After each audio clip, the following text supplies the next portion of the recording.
Bahkan di dalam api pun ku kan menyembahmu.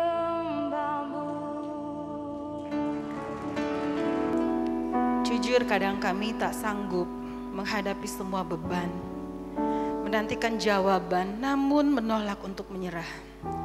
Kami tahu kau Tuhan yang sanggup menolong dalam kesesakan kami. Namun meskipun Engkau belum, kami akan tetap menyembah-Mu. Jujur, kadang kami lalai untuk bersandar pada kekuatan-Mu. Di dalam kelemahan kami, sempurnalah kuasa-Mu. Iman kami memegang janji-Mu. Kami tahu Kau selalu bersama kami dalam setiap perkara kami. Kaulah damai tenang kami, Engkau yang kami undang pagi ini. Kehendak-Mu yang jadi bagi setiap kami. Ketika kami membaca firman-Mu, kami mau menerima firman ini sebagai isi hati Bapa. Dan firman ini akan bekerja secara efektif dalam kita. Layakkan kami untuk menerima isi hati-Mu Bapa. Kami percaya lirik lagu ini mewakili setiap kami. Ini kami dengan apa adanya kami. Dengan jujur kami katakan kami tidak sanggup tanpa Tuhan. Kami undang Kau hadir pagi hari ini. Kuasa-Mu yang bekerja ya Aba ya Bapa. Engkau tahu kerinduan setiap hati kami. Kami percaya pagi hari ini kami dikuatkan.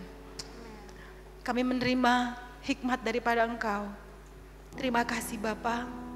Di dalam nama Yesus Kristus kami mengucap syukur. Haleluya. Amin. Shalom semua. Luar biasa. Beri kemuliaan bagi Tuhan. Present worship luar biasa. Thank you so much. Sudah bawa lagu jujur ya pagi hari ini. Apa kabar semuanya? Jujur saya juga di sini nggak sanggup loh berdiri. Dukung doa ya, biar kita semua sama-sama belajar apa yang mau Tuhan sampaikan pagi hari ini. Tidak ada satupun yang pagi ini saya percaya hadir karena kekuatannya sendiri. Mungkin ada yang pertama kali hadir di Rock Nusa Pujian, mengambil keputusan hari ini sama ibadah setelah 1 tahun mungkin tidak pergi ke gereja ya, tidak beribadah. Atau ada yang tadinya juga sudah beribadah di sini tapi nggak berani ngambil keputusan untuk maju, untuk datang beribadah pagi hari ini. Tuhan luar biasa kalau Anda itu semua, atau ada di antara kita di sini, Tuhan menunjukkan bahwa setiap kita bertumbuh secara rohani. Amin? Amin. Ada sukacita ya pagi hari ini. Baik, pandemi ini banyak yang beralih profesi, yang tadinya jadi profesional bisa berjualan, ada juga yang mungkin boleh katakan menanam pohon ya, atau menanam sayur-sayuran.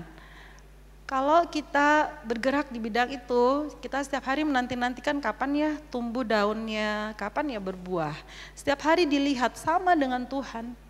Tuhan rindu kita ini bertumbuh dalam rohani, secara rohani. Pagi hari ini kita ada di tempat ini bukan untuk melihat siapa yang bicara, tapi kita mau mendengar apa firman yang Tuhan mau sampaikan pagi hari ini. Firman Tuhan sama, banyak orang, banyak pembicara sudah menyampaikan banyak hal. Di dalam kehidupan kita, firman ini mungkin udah biasa nih saya dengar, saya baca. Tapi hari ini kita minta Tuhan sama-sama memberikan pengertian untuk kita sungguh-sungguh. Bahwa kita mengerti apa isi hatinya Bapa pagi hari ini. Mari kita buka di Yohanes 17 ayat yang ketiga. Tuhan memberikan kita kehidupan. Lalu hidup seperti apa yang Tuhan mau? Kita baca sama-sama ya. Kita baca Yohanes 17 ayat yang ketiga. 1, 2, 3. Inilah hidup yang kekal itu, yaitu bahwa mereka mengenal Engkau satu-satunya Allah yang benar dan mengenal Yesus Kristus yang telah Engkau utus. Tuhan memberikan kehidupan, hidup yang kekal yang Tuhan mau. Hidup kekal itu seperti apa? Mengenal Engkau satu-satunya Allah. Siapa yang dikenal? Allah Bapa, satu-satunya Allah. Dan juga Yesus Kristus yang diutus ke muka bumi ini. Benar ya? Oke, kita lihat bahwa setiap pertumbuhan itu dari Tuhan. Jadi biarlah kita boleh bertumbuh dan berbuah tetap di dalam Tuhan. Dengan satu-satunya sumber dari segala sumber yang ada, yaitu Yesus Kristus. Amin? Ada amin ya? Baik. Kita akan masuk ke hal bagaimana dengan pengertian hidup kekal. Hidup kekal itu sama dengan mengenal satu-satunya Allah yang benar dan mengenal Yesus Kristus. Bagaimana kita bisa mengenal satu-satunya Allah yang benar dan Kristus yang diutus dengan mendasarkan segala sesuatu dalam Kristus. Melalui firman Tuhan yang kita baca setiap hari, firman Tuhan itu isi hatinya Bapa. Kalau kita baca perkata itu memiliki arti yang sangat dalam pada setiap katanya. Kita minta Tuhan yang memberikan pengertian. Cara untuk kita bisa mengenal Bapa lebih dalam lagi, tahu isi hatinya Bapa melalui firman Tuhan. Kita buka, mungkin dibantu di multimedia 1 Korintus 3 ayat 11. Karena tidak ada seorang pun yang dapat meletakkan dasar lain daripada dasar yang telah diletakkan, yaitu Yesus Kristus. Semua yang kita lakukan, semua yang kita rencanakan, dasarnya adalah Kristus. Ya, kalau yang sudah lama di sini pasti udah nggak bosan kan? Pak Handoko selalu sampaikan Kristus itu dasar segala sesuatu. Melalui apa? Rendah hati, lemah lembut, benar ya? Jadi ini sama ya firman-Nya. Baik, kita lihat di sini. 1 Korintus 3 tadi kita sudah baca bahwa dikatakan dasar, satu-satunya dasar yaitu Kristus. Seperti setiap pertumbuhan itu Tuhan izinkan untuk tumbuh dan mendasar hanya kepada Kristus. Kalau kita lihat mungkin ada tumbuhan yang pakai hidroponik, dasarnya yang digunakan adalah air. Organik dia pakai tanah tanpa ada campuran kimia. Bagaimana dengan kita anak-anak Tuhan? Kita ini mendasar di dalam Kristus. Sudah ya, kita tahu dasarnya dulu. Siapa dasar kita? Kristus. Kita buka di Galatia 3 ayat 26 sampai 27. Sebab kamu semua anak-anak Allah karena iman di dalam Yesus Kristus. Karena kamu semua yang dibaptis dalam Kristus telah mengenakan Kristus. Ada yang belum dibaptis? Mungkin bisa angkat tangan? Belum ya? Semuanya sudah dibaptis, luar biasa. Kalau sudah dibaptis di dalam Kristus, berarti kita mengenakan Kristus. Mari kita sama-sama sekarang mengenakan itu seperti pakai jubah. Yuk, coba ya kita pakai mengenakan Kristus. Wow, mengenakan Kristus berarti kita pakai Kristus. Baju ini dipakai, jaket yang dipakai kita kenakan untuk apa? Kita sungguh-sungguh bisa tampil sesuai dengan ini warnanya lagi nuansa hijau misalnya, putih. Menunjukkan oh ini saya, atau kalau tim boleh katakan tim bola. Kalau tim itu satu tim kita sebutkan yang di Bali, Bali United, dia pakai baju Bali United, dikenakan. Ketika mengenakan kostumnya Bali United, berarti dia adalah timnya Bali United gitu ya. Dan kita yang dibaptis di dalam Kristus, kita mengenakan Kristus. Amin. Baik. Mengenakan Kristus berarti pribadi karakter Kristus yang selalu dimunculkan dalam pikiran, perasaan kita, perkataan dan tindakan kita. Melalui apa? Satu yang kita akan buka, iman percaya. Kita baca di Yohanes 1 ayat 12. Boleh kita baca sama-sama? Yohanes 1 ayat 12. Salah satu kita mengarahkan diri kita untuk memunculkan Kristus dalam pikiran, perasaan, perkataan, tindakan kita melalui iman percaya. Boleh dibantu slide-nya? Tetapi, kita baca sama-sama ya, 1, 2, 3. Tetapi semua orang yang menerimanya diberinya kuasa supaya menjadi anak-anak Allah, yaitu mereka yang percaya dalam namanya. Kita menerima dan diberinya kuasa. Iman tanpa tindakan sia-sia.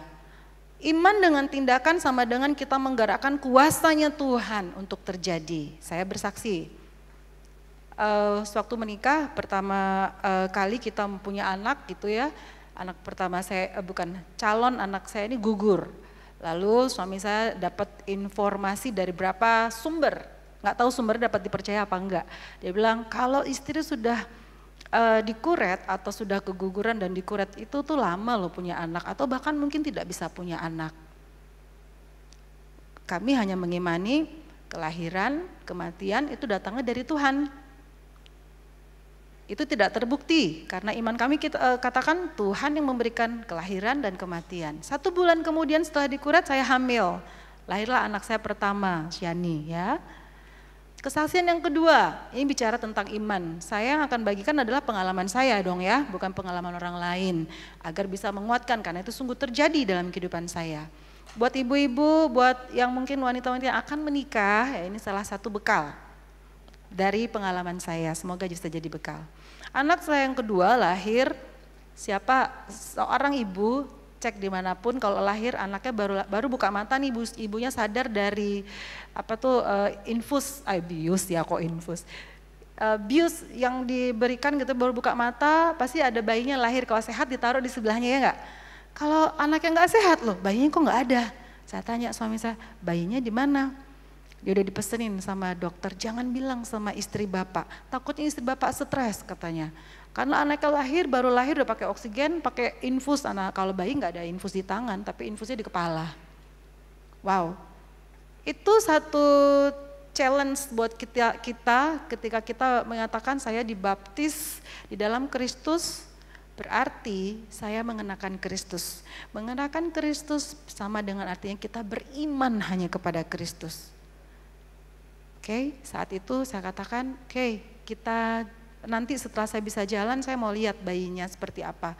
Benar, masih kecil 2,5 kilo lahir, pakai infus, pakai oksigen gitu ya. Saya cuma bilang Tuhan anak ini nggak sakit.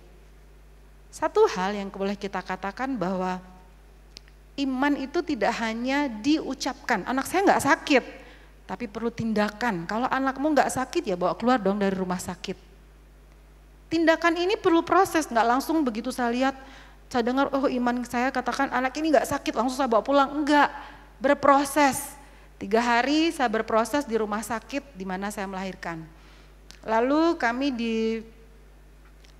rujuk untuk rumah sakit yang punya alat paling lengkap di Bali. Oke, oh ya satu lagi note-nya, hati-hati ya kalau kita misalnya nggak suka sesuatu jangan bilang gini, saya nggak mau ada di situ, saya nggak suka sama ini, jangan loh. Terjadi, saya satu kali merasakan bagaimana saya nggak mau ada di rumah sakit ini gitu kan, ternyata anak saya dirujuk ke rumah sakit yang saya nggak mau saya ada di situ. Iman ini berproses, iman ini perlu tindakan dari kita untuk menyatakan, iya saya beriman anak saya nggak sakit. Singkat cerita anak saya dirawat di rumah sakit besar ini, saya yang karena di sana tidak menyediakan kamar, anak saya di ICU, saya inisiatif untuk bilang sama dokter, dokter saya minta setiap 2 jam saya mau nyusuin anak saya, ibu nggak bisa masuk ICU, tolong dokter, saya percaya anak saya nggak sakit, saya mau 2 jam, apapun protokolnya kesehatan waktu itu ya, masuk ICU nggak boleh sembarangan. Setiap 2 jam saya duduk di luar, saya dipanggil, ibu jamnya untuk nyusuin. Anak saya nggak bisa langsung dot ya, jadi saya harus sandokin satu-satu sambil bilang, Roni kamu gak sakit, kamu sehat, kamu pulang. Selalu saya katakan itu. Dan terbukti sampai hari ini puji Tuhan, melalui banyak tes hari ini anaknya luar biasa, masuk umur 20 tahun, melayani Tuhan di Taiwan saat ini dua-duanya. Itu bukti, iman kita ini tidak hanya diucapkan, perlu tindakan untuk menyatakan iman ini benar-benar seperti yang aku imani jadilah. Ya, pesan saya buat ibu-ibu mungkin ada di tempat ini bahwa ibu-ibu ini luar biasa loh. Kenapa? Hari seperti ini yang paling berat atau sulit sebenarnya ibu-ibu, setuju nggak sih ibu-ibu yang datang? Kok setuju angkat tangan dong, atau tepuk tangan buat Tuhan. Kenapa? Wanita itu tidak hanya sebagai penolong, istri-istri bukan hanya sebagai penolong. Yang perlu kekuatan dari fisiknya kuat, dari pemikirannya, rencana, wah semua direncanain sama seorang ibu, bener gak? Ya, mungkin pagi ini mau datang pakai baju apa ya Bapak, udah diambilin siapin. Itu luar biasa. Itu ibu-ibu ada yang begitu sih, tapi mungkin ada juga tidak seperti itu. Di sini saya mau katakan apa? Ibu-ibu itu perlu tidak hanya kemampuan, pengertian untuk mengerti, menjalankan tugasnya sebagai seorang ibu di dalam rumah tangga, tapi perlu iman yang percaya untuk tetap menjaga dan melalui semua proses dalam kehidupan rumah tangga. Saat ini ibu-ibu perannya bukan hanya sebagai ibu rumah tangga loh. Ada yang jadi guru juga kan, anak-anaknya yang harus belajar di rumah. Itu udah luar biasa. Ibunya jadi guru, padahal profesinya bukan guru. Selain jadi istri, ibu rumah tangga jadi guru juga. Coba bapak-bapak yang hadir sama istrinya, kirim love-nya ke istrinya dong. I love you, ayo dong. Yang gede, iya. Kalau yang belum, datang sama orang tuanya, sama mama papanya kasih tunjukin. Mama thank you ya, love you. Yang jauh istrinya di atas, Pak Wayan dari atas saya sampaikan Bu Ing, oke. Udah tadi pagi katanya, wow luar biasa. Bapak-bapak pria yang sejati, terima kasih untuk kesetiaannya kepada istri-istri. Kalian, jangan kalian ya bapak-bapak, itu punya peranan penting untuk mengerti istrimu. Karena apa? Gak gampang loh istrinya menjalanin hari-hari ini dengan begitu banyak atau kompleksnya hal yang harus ditanganin. Kalau ibunya rada-rada panas sedikit, ademlah bapaknya ya. Jadi suhu rumah tangga tetap normal. Kalau bapaknya yang panas, ibunya yang adem ya. Jadi tetap suhu rumah tangga normal. Yang mau menikah, siap-siap harus mengerti dari sekarang, belajar dari ibu-ibu yang ada. Jaga suhu rumah tangga. Siapa yang paling berpegang peranan? Ibu-ibu. Rumah tangga mau bahagia, mau seneng, mau happy, ibunya kalau cemberut aja enggak ada senyum juga di rumah, percaya enggak? Coba tanya kanan kiri, ibunya benar ya gitu ya. Yang ketawa kayaknya iya benar ya Pak. Jadi ini berdasarkan fakta. Baik, mengenakan Kristus berarti pribadi karakter Kristus yang selalu dimunculkan dalam pikiran, perasaan, perkataan dan tindakan. Yang kedua kita lihat pengharapan. Kita buka di sini di Roma 5 ayat 3 sampai dengan 5. Boleh kita baca sama-sama biar nggak ngantuk ya, karena kata siapa ya kemarin waktu tapping di Lembah Pujian, Bu Titin kok saya kayak dengar orang konseling. Wow, jadi ngantuk kalau orang konseling ya. Saya nggak bisa mungkin selucu Pak Ejasa, beda ya karakternya. Tapi semoga apa yang dibagikan bisa menjadi berkat buat semua. Kita buka di Roma 5 ayat 3 sampai dengan 5. Kita baca sama-sama. Dan bukan hanya itu saja, kita malah bermegah juga dalam kesengsaraan kita. Karena kita tahu bahwa kesengsaraan itu menimbulkan ketekunan. Dan ketekunan menimbulkan tahan uji, dan tahan uji menimbulkan pengharapan. Dan pengharapan tidak mengecewakan karena kasih Allah telah dicurahkan di dalam hati kita oleh Roh Kudus yang telah dikaruniakan kepada kita. Pengharapan kita hanya kepada Kristus. Pengharapan dihasilkan dari tahan uji. Apa ujian kita hari-hari ini? Berdiri teguh, maju terus, jangan mundur. Kenapa? Pengharapan kita itu dari Bapa yang tidak pernah mengecewakan. Kejadian dalam setiap kehidupan kita sering membuat kita begini ya, nunduk. Aduh sedih banget ya, kok aku kayaknya aku paling susah. Aku paling, banyak lah. Stop, jangan. Ketika kita ada di posisi kesulitan yang mungkin tidak bisa kita tanganin, menengadah, minta sama Bapa. Karena pengharapan kita hanya kepada Kristus. Dan pengharapan itu tidak mengecewakan. Puji Tuhan kita punya pengharapan karena kita percaya kepada Yesus Kristus sebagai Tuhan dan Juru Selamat. Saya boleh bersaksi mengenai bagaimana Tuhan memelihara. Kita bicara tentang pengharapan. Tahun 2020 semua orang bilang gak ada harapan tahun 2020. Sama anak-anak Tuhan tetap ada harapan karena kita menyembah Allah yang hidup. Amin. Perusahaan yang Tuhan percayakan kami buka di tahun 2019, akhir 2019. Maret 2020 COVID. Langsung nih teman-teman bilang gini, Tin gimana nih kamu baru buka loh perusahaannya, sekarang COVID nih. Wah susah deh kamu. Saya bilang gini, enggak. Saya percaya Tuhan yang sediakan dan terbukti 2020 Tuhan yang pelihara kami. Tuhan yang mengirimkan hal-hal yang gak pernah kami pikirkan untuk tetap bisa berdiri sampai hari ini. Itu semua karena Tuhan. Sama dengan saudara dan saya. Karena apa? Tuhan cinta banget sama kita. Kalau dia gak sayang sama kita, gak mungkin dia izinkan Kristus turun ke dunia menebus dosa kita. Wow, kalau bukan karena cintanya Tuhan. Kita ada hari ini because He loves us more than everything. Kita perlu tahu itu. Amin. Amin. Kita masuk sekarang ke poin yang ketiga adalah taat. Kita baca lagi sama-sama Galatia 4 ayat 8 sampai dengan 9. Dahulu ketika kamu tidak mengenal Allah, kamu memperhambakan diri kepada Allah-Allah yang pada hakikatnya bukan Allah. Tetapi sekarang sesudah kamu mengenal Allah, atau lebih baik sesudah kamu dikenal Allah, bagaimanakah kamu berbalik lagi kepada roh-roh dunia yang lemah dan miskin dan mau mulai memperhambakan diri lagi kepadanya? Enggak, tidak, jangan pernah ya. Jangan pernah berbalik dari hidup kita yang lama. Ini berbicara tentang dulu saya nggak mengenal Kristus, namanya Putu Swartini, orang Bali, ya, nggak kelihatan ke orang Bali katanya nggak tahu benar apa enggak. Tapi dulu kehidupan saya sebelum mengenal Kristus seperti apa? Saya mengalami tahun 2001 sungguh-sungguh mengikut Tuhan yang benar-benar bagaimana Tuhan yang campur tangan dalam kehidupan kami dalam keluarga. Jangan kecewa kalau hari ini kok saya belum bisa melayani ya. Kok saya hari ini cuman sebagai jemaat datang aja ya. Ayo, kalau emang ada dalam hati kita, saya beriman saya bisa suatu saat menjadi pelayannya Tuhan, lakukan tindakan.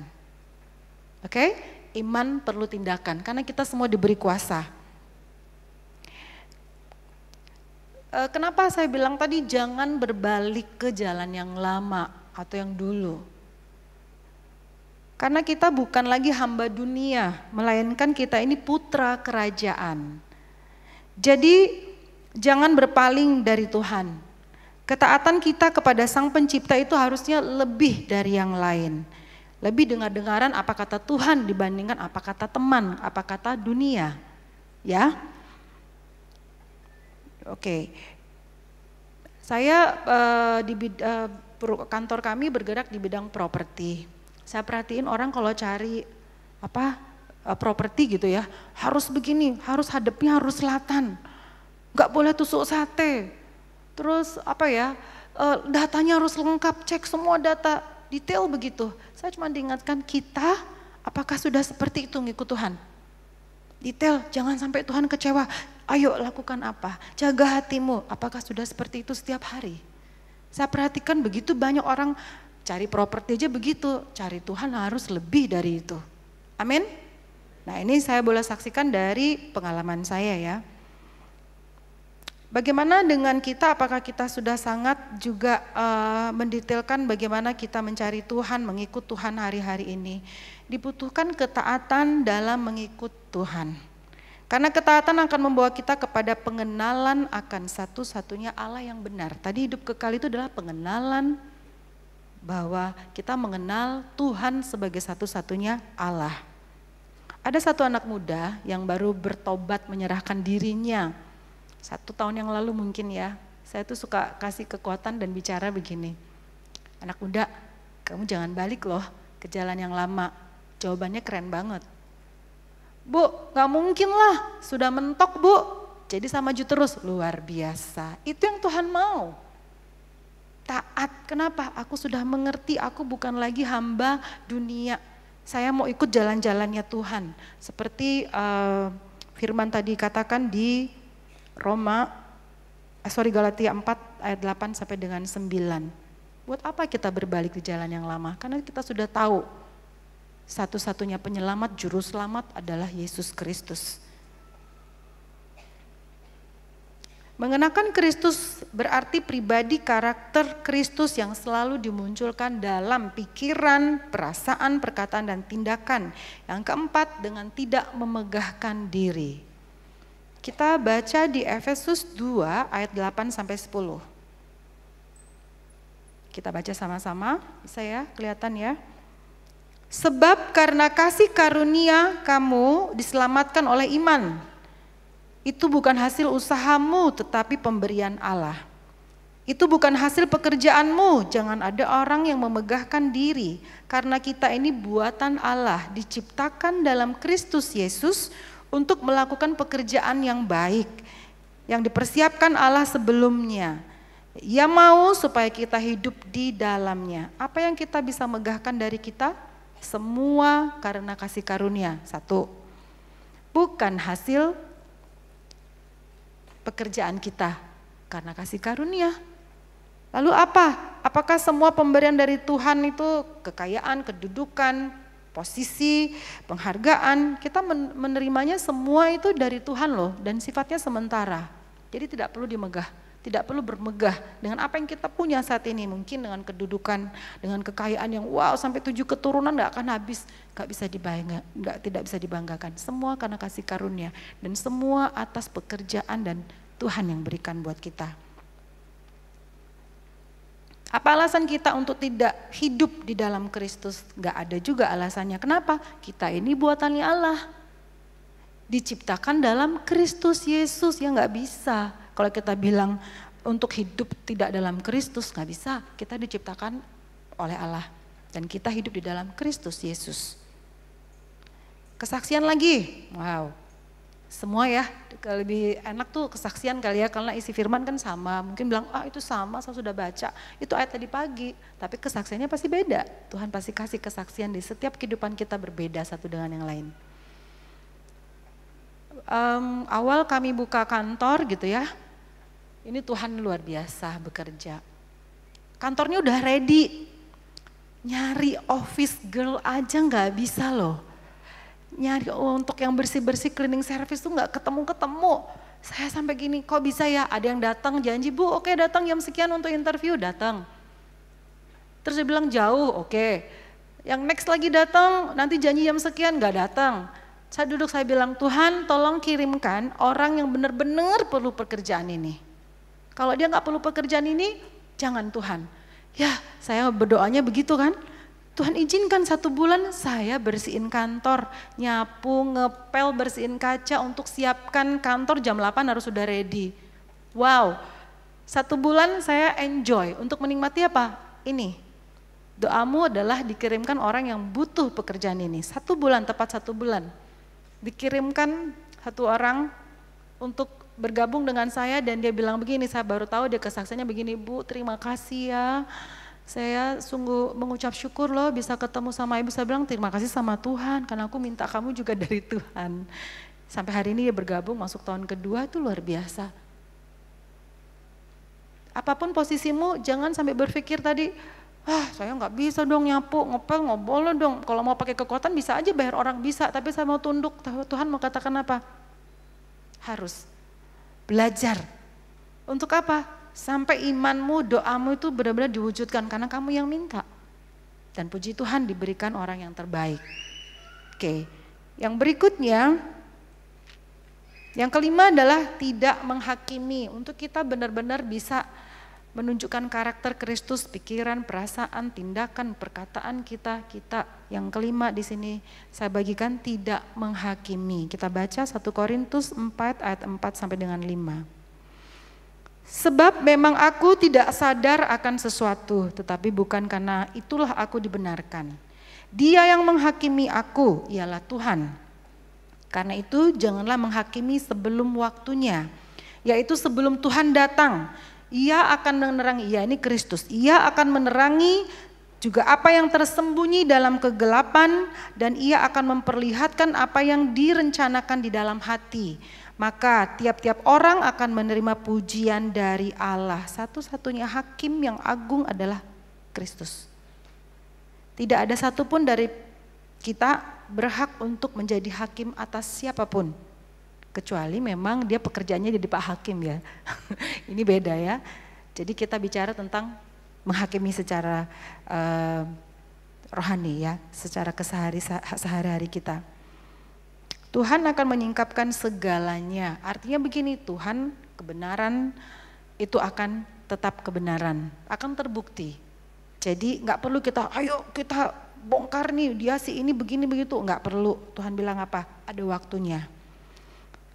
Seperti wanita yang kedapatan berzinah ya, Tuhan Yesus sampaikan kepada perempuan itu sangat simpel kalimatnya, pergilah dan jangan berbuat dosa lagi mulai sekarang.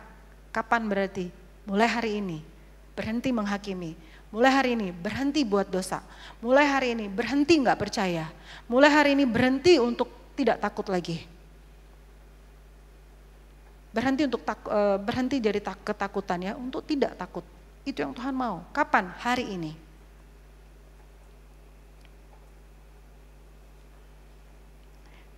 Seringkali kita kalau bicara tentang menghakimi, seringkali kita menghakimi diri kita sendiri loh. Saya nggak mampu, aduh saya ini siapa, saya bukan apa-apa, saya nggak punya apa-apa, saya nggak bisa apa-apa. Stop menghakimi diri sendiri dulu. Ketika kita bisa lakukan itu, stop dari diri kita, di situ kita bisa mengampuni orang lain. Kalau kita belum bisa mengampuni diri kita atau berhenti menghakimi diri sendiri, then kita nggak akan bisa mengampuni atau tidak menghakimi orang lain. Ya, belajar dari sini kita tidak menghakimi diri kita sendiri terlebih dahulu. Mungkin saat ini ada daripada kita yang datang mungkin pernah dibohongin atau lagi dalam kondisi dikecewakan. Mungkin kita difitnah, ada yang fitnah atau memperkatakan yang tidak benar terhadap kita. Atau ada yang mempunyai rencana yang gak baik buat kita, yang kita kedapetan nih, loh ternyata maksudnya jelek loh orang ini. Kalau itu ada, dari setiap kita hadir pagi hari ini, kita ampunin ya sama-sama ya, dalam hatimu kamu katakan, si A siapapun itu aku mengampuni kamu. Karena apa? Seperti doa Bapa kami, ampunilah kesalahan kami seperti kami juga mengampuni orang yang bersalah kepada kami. Ampunin orang yang mungkin mengecewakan kita. Hari ini ketika keluar dari pintu ini sudah lepas ya, udah gak ada lagi beban. Tadi mungkin ada ganjelan, aduh saya lagi kesel banget nih sama siapapun itu. Suami, istri, anak, tolong hari ini juga, saat ini juga lepaskan pengampunan. Untuk tidak menghakimi ya, agar kita bisa melepaskan apa yang sebenarnya menjadi beban dalam kehidupan kita yang harusnya kita nggak pikul. Apa yang Tuhan kehendaki? Tuhan kehendaki itu kita saling menegur, mengingatkan dan menguatkan satu dengan yang lain. Sehingga semua boleh menerima pujian dari Allah. Yang Tuhan inginkan adalah saling menegur, kalau ada yang bikin salah ditegur. Bukan yang bilang kamu dasar, enggak, tapi ditegur. Maaf ya, kayaknya ini kurang bagus loh. Gimana kalau begini? Kita negur juga mungkin kita kasih jalan keluar atau solusinya. Bukan menghakimi, Tuhan mau menegur atau mengingatkan. Dan menguatkan yang penting. Udah temennya dalam keadaan sulit, tambah dihakimi gitu. Gimana mau keluar dari keadaan sulit dia? Karena gak ada yang menguatkan. Yang Tuhan mau kita bisa menguatkan. Siapapun itu yang Tuhan taruhkan di sekitar kita. Untuk apa? Semua menerima pujian daripada Tuhan. Oke? Kita masuk ke slide berikutnya. Dengan iman percaya, yang pertama tadi iman percaya. Yang kedua, pengharapan yang lahir dari setiap proses hidup membawa kita kepada ketaatan, itu yang ketiga. Yang tidak memegahkan diri dan tidak menghakimi. Hal ini memampukan kita untuk bisa berserah penuh kepada Tuhan. Dengan berserah penuh kepada Tuhan, slide berikutnya, kita mengizinkan sepenuhnya kuasa Tuhan yang bekerja melalui Roh Kudus yang ada di dalam kita. Masih ingat tadi di Galatia 3 ayat yang 27, karena kamu semua yang dibaptis dalam Kristus telah mengenakan Kristus. Mengenakan Kristus itu sama dengan kehendak Kristus yang jadi. Bukan kehendak saya. Karena saya sudah mengenakan Kristus berarti kehendak Kristus yang jadi dalamku. Bukan kehendak saya. Ya.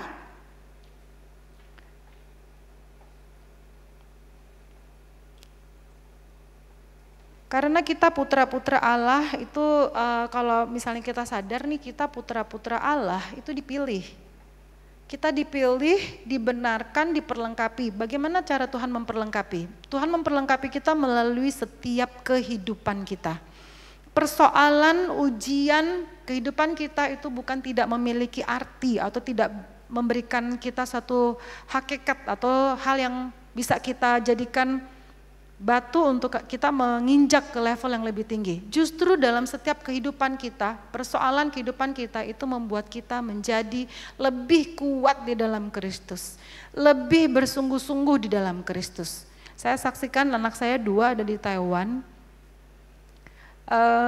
Kalau menyaksikan ini ya mungkin saya harus bilang sama dia, sorry ya saya harus share kesaksiannya. Anak-anak ada di Taiwan itu karena kasih karunia pertama. Saya percaya itu Tuhan yang kirim. Kenapa? Segala sesuatunya begitu cepat dan Tuhan sediakan. Waktu melepas mereka berdua ke Taiwan nggak gampang buat saya sedih lah ya. Tapi nggak mungkin saya tunjukkan saya sedih buat mereka. Hari pertama mereka ada di sana, mereka ambil yang namanya part-time job. Di situ diizinkan pelajar, mereka disiapkan semacam kartu ARC namanya untuk kartu boleh mahasiswa boleh ambil part-time. Cerita anak saya telepon, mama ini hari pertama saya loh, saya part-time. Ma badanku sakit semua. Ya memang di sini semuanya sama saya bareng-bareng gitu ya, tidak melakukan yang kegiatan yang boleh katakan bersihin rumah juga enggak gitu. Tapi lihat Tuhan luar biasa cara Tuhan mendidik. Tuhan kirim mereka berdua. Tuhan izinkan itu waktu itu malam itu saya cuma bilang Tuhan sedih nih saya, selesai telepon anak saya kasih semangat. Memang semua orang sukses itu mulai dari begitu, pasti mulai dari bawah. Jangan kecil hati, ayo pasti kamu bisa. Ya maha pegel loh ini begini, wah cerita biasa ya anak-anak ceritakan semuanya. Saya kasih semangat, peran ibu-ibu itu perannya luar biasa ibu-ibu. Wanita terutama bukan bapak mengecilkan bapak-bapak enggak ya. Peran wanita ini sebagai penolong luar biasa.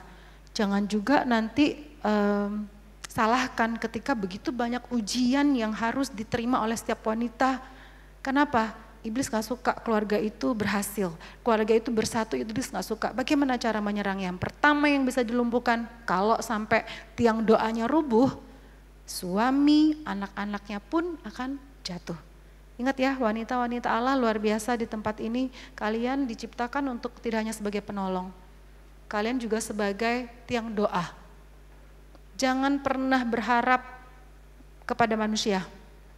Saya maunya suami saya begini gak bisa, anak saya begini gak bisa. Sama seperti saya, ketika saya tutup telepon, saya yang nangis. Nangis gitu, terus bilang, Tuhan kasihannya anak-anak sampai begitulah. Saya bilang, dulu saya kuliah tuh kayaknya disiapin gitu, kok ini anak-anak kayaknya ada jalan yang mereka harus part time. Dari sisi perasaan saya bawa doa, saya dengar halus banget Roh Kudus bilang begini, itu cara saya mendidik. Wow, kalau sudah Tuhan yang bilang begitu, saya serahkan kehendak-Mu jadi atas anak-anak. Puji Tuhan sampai hari ini mereka bisa melalui hari-hari yang mereka harus hadapi gak gampang, adaptasi dengan budaya, belajar bahasanya, lalu harus ambil bagian untuk membantu saya sebagai orang tua. Mereka bilang begini, tadi pagi anak saya telepon dia bilang begini, Mama hari ini saya pelayanan kepada siapa? Kepada temannya, menguatkan. Wow, Tuhan mau kita itu berbuah. Kalau Bapak Ibu ada di tempat ini, duduk berapa tahun ya di sini, buahnya paling gampang di family. Apakah anak-anakmu sungguh-sungguh bisa ikut Tuhan? Apakah anakmu sama juga memiliki iman yang sama seperti kita beriman kepada Kristus? Cek, bisa cek, nanti di rumah dicek ya, luar biasa. Pasti semua bisa melihat buahnya. Itu tolak ukur bagaimana Tuhan bekerja campur tangan dalam setiap kehidupan rumah tangga kita. Saya percaya semua di sini mengalami hal yang luar biasa bersama Tuhan. Amin. Baik. Jadi ingat ya, kita ini putra-putranya Allah. Mengenakan Kristus itu sama dengan mengizinkan kehendak Kristus yang jadi. Mulai hari ini saya nggak lagi bilang saya yang hidup. Di sini dikatakan di Galatia 2 ayat 20. Namun aku hidup tetapi bukan lagi aku sendiri yang hidup, melainkan Kristus yang hidup di dalamku. Kalau Kristus yang hidup di dalamku, kehendak Kristus yang jadi dalamku. Bukan kehendaknya siapapun kita, seorang bapak, seorang pemimpin, seorang istri, seorang anak, enggak. Berserah penuh kepada Tuhan. Ketika kita berserah penuh kepada Tuhan, kita akan bisa melihat bagaimana Tuhan bekerja di dalam kita. Bagaimana Roh Kudus akan membawa kita kepada level yang lebih lagi. Ya, karena kita mengenakan Kristus, kehendak-Mu yang jadi ya Kristus dalam kehidupan kita. Hal yang boleh saya bagikan dalam kehidupan kami, walaupun kami jauh, kami sering berdoa, kami katakan walaupun kami jauh secara fisik, tapi kami satu roh. Dan itu Tuhan nyatakan. Tiba-tiba anak saya bilang, "Mah, kok aku feel seperti ini?" Loh, kok mama dapat yang sama? Ini connected.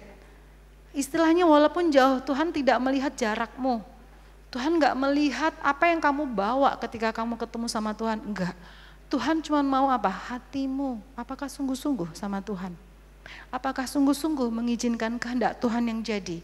Dan hari ini, kalau Tuhan bagikan seperti ini, Tuhan izinkan untuk kita mengerti bahwa biarlah kehendak Tuhan saja yang terjadi dalam kehidupan kita. Jadi kita nggak akan lagi berpikir susah ya, sulit, nggak. Capek ya, berat ya bebannya, enggak lagi. Kenapa? Yang memikul salib dalam kehidupan kita bersama-sama dengan Tuhan. Amin. Izinkan pagi hari ini Tuhan yang bekerja. Izinkan hari ini, mulai hari ini Tuhan yang berdaulat. Biarlah kehendak Tuhan yang jadi dalam kehidupan kita. Apapun permasalahanmu yang gak mungkin saya bisa sebutkan satu-satu, tapi saya percaya bahwa Tuhan campur tangan dalam setiap kehidupan kita. Seperti lagu tadi, dalam setiap keadaan kita. Satu hal yang Tuhan mau jujur sampaikan, saya gak sanggup Tuhan. Aku menginginkan kehendak-Mu yang jadi dalam kehidupanku dan aku perlu Engkau setiap hari. Bukan hari ini aja ketika sulit baru ketemu Tuhan, enggak. Setiap hari kita perlu Tuhan. Amin.